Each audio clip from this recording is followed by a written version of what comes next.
Hi everybody, this is Heather and I'm back from vacation and I'm ready to finish up my series on spiritual practices that go along with the Vacation Bible School themes. This week we're talking about food. Now you may not have thought about food as a spiritual practice, but all spiritual practices are aimed to try to bring us into the present moment and to be able to know what's going on right here, right now, to increase our awareness of the world as it is and of the divine action in the world. And what could be better than to keep us in the present moment than food? Jesus used food in his practices. His table fellowship was all about bringing groups of people together and using food to disarm the situation so that everybody could get along because they were busy eating. And I also think that we have simple rituals around food too that we may not even think of as rituals. For instance, our morning coffee. This is one of my favorite cups. Do what you heart. And I love my coffee. And so I think that first coffee in the morning, the little warmth that it gives me, can sometimes be the kind of spiritual practice that gets me going, and I know that my day has begun. So for this week's practice, I'm going to encourage you to try this with some actual food, although you could also do it by just imagining food. But I think engaging the senses is another way to really get into the moment, the way that a spiritual practice suggests. And what I'm going to encourage you to do is always, when we start to meditate, find a simple position, somewhere where you can sit down with your feet on the floor and your back straight. A little bit of support in your lumbar back might be helpful as well. You can lower your arms and your shoulders, just let that tension go. And what I'm going to ask you to do is to just take a bite or a drink of the food that you have in front of you, and I want you to really taste it. That's where we'll begin.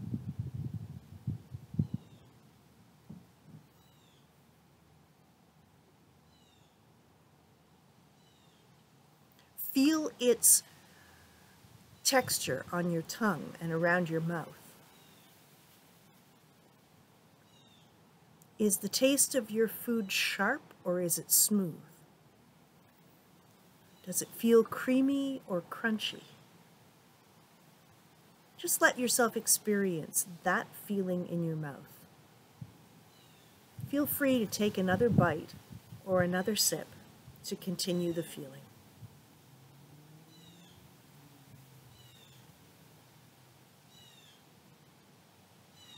Now what I want you to do, as you take your next bite or your next sip, feel the act of swallowing. Feel the muscles contract and move in an ordinary thing you do every day to move the food into your stomach and into your body. Just feel that.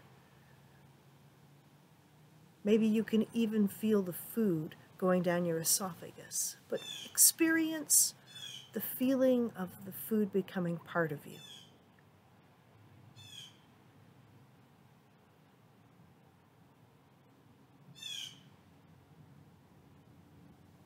Now what I want you to do is take a moment to feel grateful for the food. Feel grateful for the hands that picked it, for the farmers who tended it, for those who brought it to your table, for the good gift that food represents for the health of our bodies.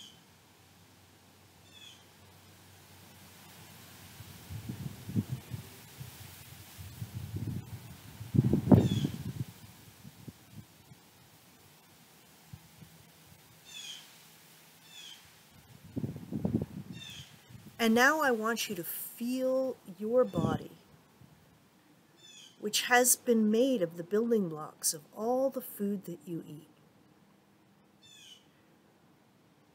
Feel its strength.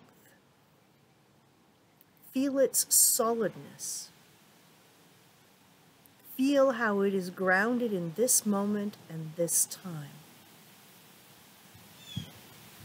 You can even feel its little aches and pains and know that because you can feel them, you are alive and full of breath. I want you to love your body the way that it is. today.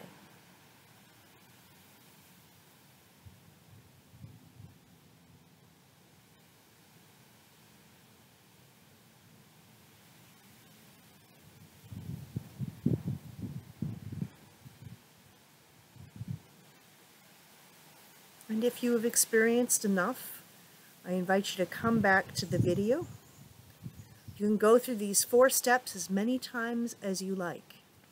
The sense of the food being swallowed to become part of you, gratitude for the hands that have brought it to you, and a sense of life and love for your own body, which is made up of this food. You can do this as many times during the day as you have food in front of you. This is an act of love and nourishment from the God who loves you. May you take that nourishment in your week to come. We'll talk to you soon.